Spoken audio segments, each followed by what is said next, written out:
I'm sure there are a great number of questions that people will have in mind, and some of you may be trying to absorb all of this and sort of formulate questions at the moment. Before we take questions, and when I do so, can I remind you all to introduce yourselves, say who you are. If you want to say something about your research interests, academic affiliations, that's fine, but names are very important. I thought what I would do, just to sort of try and sort of round things up a little bit before we go into the Q&A, is to kind of think about what links together some of these the themes and papers that we've been looking at. And I think there were, for me at least, there were four things that kind of connected together the contributions by our speakers so far. Jackie began in her paper by talking about Hill's work as a project in intellectual history. And I think certainly the history of ideas has come through in several of the papers. I think actually it was quite nice to have Will's paper at the end in terms of thinking about the clubmen and neutralism not just as a social activity, but actually as something that had ideological purchase. And I thought that was particularly fruitful and certainly kind of made me revisit some of the things I remember from reading Undertown as an undergraduate. And I think Richard's sort of analysis of campaigns against campaigns for prison reform and against the tyranny of prisons, and thinking about that as something that's pre-existing before the levellers and the diggers and so forth picking up in the 40s and 50s is also kind of interesting there in terms of sort of seeing a long-term trajectory of ideas rather than seeing these as purely ideas that bubble up in the radical decades. So there's a lot there about transfer of ideas as well, and many of the speakers were discussing the evidence that they were using, heresiographies, pamphlets, often hostile accounts of radical groups, which was kind of really the bread and butter that Hill used in The World Turned Upside Down. And I think that also brings us on to a third point, which is the reliability of that evidence, which I think Ed focused on in particular, and also who actually read those works as well, which is something that featured in Jackie's paper too. I also like Richard's point about the kind of connection between prisoners' petitions and actually the printed material in favour of reform, and how there's a synergy between that sort of stuff, which reminded me a little bit of sort of Natalie Davis's fiction in the archives. So I think I think sort of the fourth theme, of course, is thinking about The World Turned Upside Down in the papers we've heard today, not just as works of intellectual history, but also as works of social history. We can think about this, of course, in terms of class and occupational identity, something that came through very prominently in Ed's paper. But we can also think of it in terms of localities as well. I mean, Will mentioned, of course, the clubmen movements of the West Country. We could also think of Jackie's case study of one particular Kent radical. Ed's clothiers are based in specific communities, and of course we might want to think about also the micro-sites, which are of the different parts of the prison, in fact, which Richard flagged up in his paper too. I suppose, obviously, as a gender historian, there's the question of where are the women in this as well, or what any of this tells about masculinity. Jackie touched briefly on sort of some ideas about gender and female followers in her paper, but of course the Peace Party has strong female support. I think Richard's work on debt also raises issues perhaps there about widows, about coverture, and those kinds of things. And I think Ed's work also, the evidence that he's been using sort of talks very much about work in terms of occupational labels, whereas of course more recent work on gender history sort of tries to use a third-oriented method. It's not what you are, it's what you do that defines your work identity. So I think those were some sort of random thoughts that I sort of put together to try to sort of link the papers together. But I'm sure there will be many other things that people would like to focus on. So I'd like to throw the floor open. Okay, thanks everyone. So you touched upon one of the themes that you talked about was reception and how some of these sort of pamphlets were received. The questions for Will. I was quite interested in, so do we know much about the sort of reception of Neversoul's pamphlets, particularly the ones in 1648 that sort of tried to appeal to sort of non-elites? At the time, I don't think people take much notice of them. As far as I can tell, the really interesting thing is Richard Nethersoll's relationship with Richard Baxter. Yeah. And they obviously know each other and they're friends and they're corresponding throughout this period. And it's clear that Baxter has read some of Nethersoll's publications because he writes about it in the post-restoration works. And Nethersoll's really important for Baxter in a way because I think he's using him as an example of wasn't a religious knight. He's a Presbyterian who didn't take sides, and that's useful in the Restoration period because it shows that there wasn't a necessary connection between sort of Presbyterianism and disloyalty in this way. So he loves alluding to Nethersoll in that way. So yeah, I know there's a kind of localized reception in that part of the world.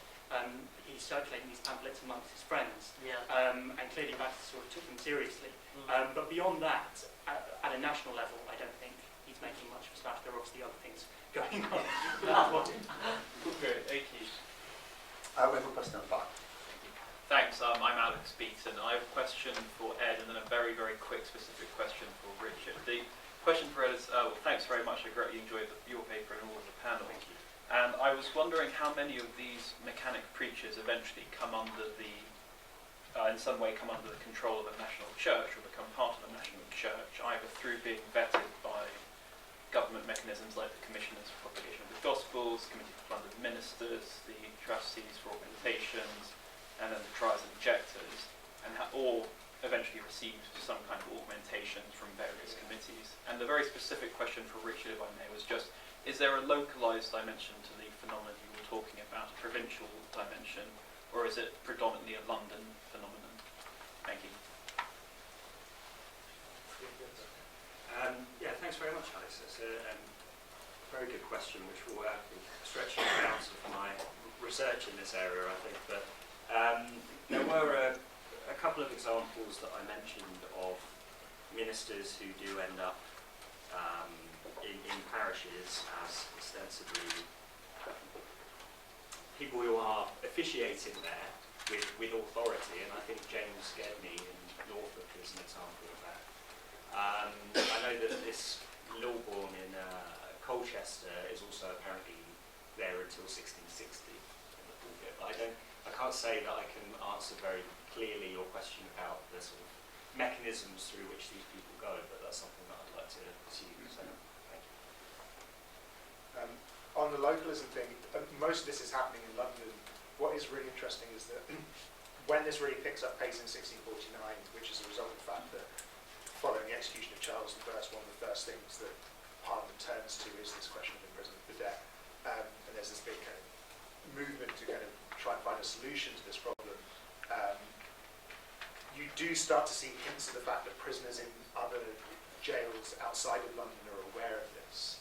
So there's one petition from, interestingly, a joint petition from Norwich City and County and Norfolk County jails saying, we hear that this, stuff's going on in Parliament, that prisoners in London are petitioning over this, and we're really eager that you read this bill in Parliament, is basically what they're saying, which is at that point what the Fleet petitioners and the King's Bench petitioners are petitioning about. So there is, I can't work out exactly how this is happening, but there is awareness in at least some local jails of this campaign that's really being waged from London's prisons. Got a few questions now. One at the back over here, and then here, and then. Bernard Cap from Warwick. Just a reflection on debtors or debtor, the plight of debtors. Ready cash was in very short supply all the way through the early modern period, especially in the 17th century perhaps.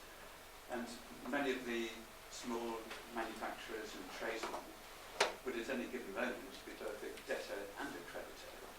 And if you as a creditor couldn't call in what was owed to you, there was a real possibility that you might actually be pushed into the other category and become a debtor yourself. So there's a sort of cyclical, potentially a cyclical process here, or an overlapping pattern perhaps, which makes it all the more sensitive, I think, for people living in that period. Anyone would, in that category would have thought, bear but for the grace of God, I might go as well into this prison. Just a very specific point on James Spriggs, who mentioned a great deal of his attempt to build on top of the leveller has support. Eales, of course, was bombarding earlier, non-Parliament, Henry Martin, Fairfax, and later Oliver Cromwell. So it's something that has a significance chronologically, and perhaps in another terms too, it goes well way outside and well beyond the level of that community. Yeah, I mean, I was kind of having to compress the, to get this all into 15 minutes, compress it, but yeah, there's really interesting kind of dynamic of who he's petitioning and who he's kind of finding alliances with over the period. I mean, and on the point of the kind of complexity of these credit networks, I think that's really interesting. Part of the reason why, I mean, that's always an issue that the prisoners bring up, is that part of the issue is that they just can't bring in and call in all of their debts, and so they can't, you know, that's part of what's got them stuck there in the first place. And I think it also might explain why some of the kind of proposals for dealing with this, even from within the prison, are fairly conservative in, you know, the sense that they want, you know, they basically want to give their creditors even more power to kind of seize their assets to get themselves out of prison, which is partly because they're aware that, you know, they're also owed money by a lot of people, and so kind of completely upending credit relations entirely isn't going to help them any more than, you know, keeping them in prison. So it's about targeting the prison and then reimagining credit relations around that, which is kind of gives them a quite difficult kind of line to balance. Okay, I have two more questions lined up, and we probably have time for one more. So if you have got questions, stick your hand up whilst people are asking theirs. Yeah, sorry. Nora Carlin, formerly of Middlesex University. And I'm interested at the moment in radical ideas among the common soldiers in 1648-49. But a long time ago, I think 30 years ago, I was writing about the guild organisation and the radical movements coming to challenge the rulers of the guilds in London. And one of them was the weavers. And one of the first things that the new regime did was take up the weavers in terms of what kind of organisation would be suitable for a commonwealth. Now, this is clear in London. Weavers had an organisation where they shared ideas, but your weavers come from all over the country.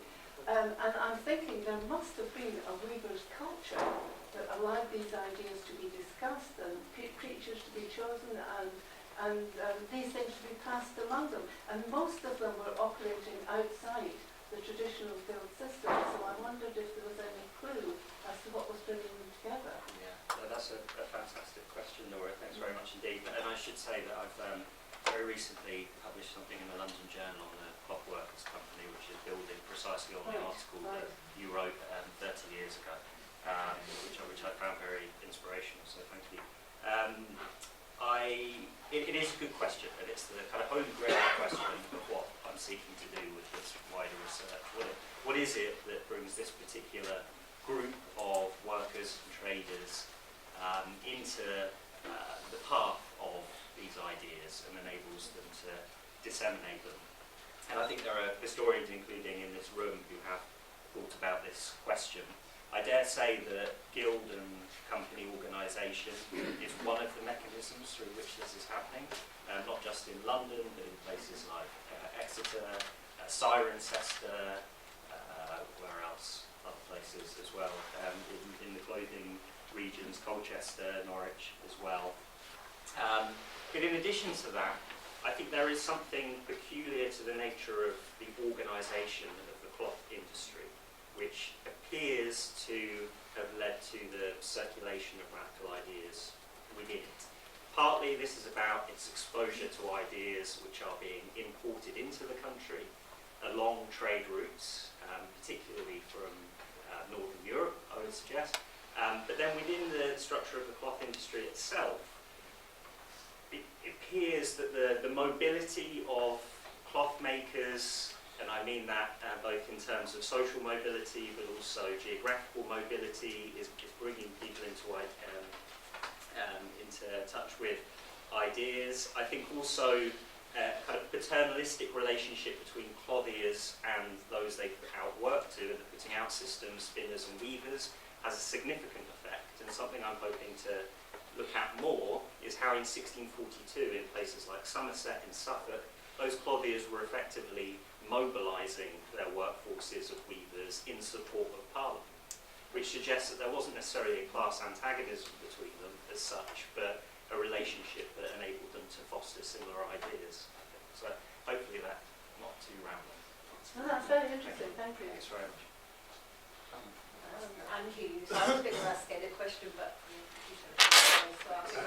I'll ask Will. Thank you, Will, for that wonderful paper. I feel ashamed as a historian of Warwickshire that I haven't known your bits. But I wondered about, does Neversole has, is he accommodating one of these